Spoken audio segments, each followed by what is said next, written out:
Hi everyone, welcome back again. Today we're going to do a very quick summary on sales and what's happening in the markets, both WA and Queensland. And note there's going to be a lot of drivers of buyers coming out of Sydney and Melbourne, as well as foreign funds and institutions. Quick synopsis, just this week we sold a retail asset to a national tenant for $2.23 million. That represented a yield of 6.4%, which is quite strong. We've currently got under contract $6 million worth of property this month as well. That's a combination of syndicates and a high net worth. Negotiating at the moment, this purely comes down to foreign investment funds and as well as some local syndicates. We've got $149 million worth of property being negotiated right now at offer stage.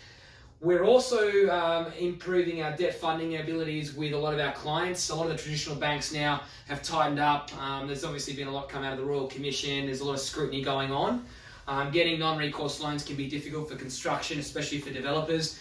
Our background is in development. Our background is really understanding finance. So we are actually helping source the funding, whether it's from private foreign funds, whether it's from local funds, whether it's from even the traditional banks themselves. We're currently doing 146 million of that right now for some privates and for some syndicates that are looking to put some developments together.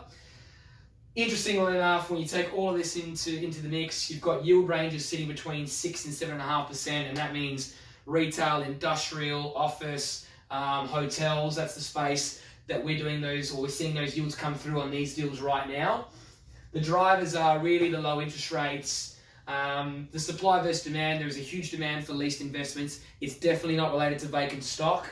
Competition for all of these leased investments with premium tenants on long-term leases, 10 years plus, is super strong right now. That's why the yield compression is coming in. I would say the most activity is really coming out of syndicates, instos and funds for the big assets, sort of 30 million plus. And we've got a lot of players in the high net worth space coming in between $5 and $25 million. Thank you very much.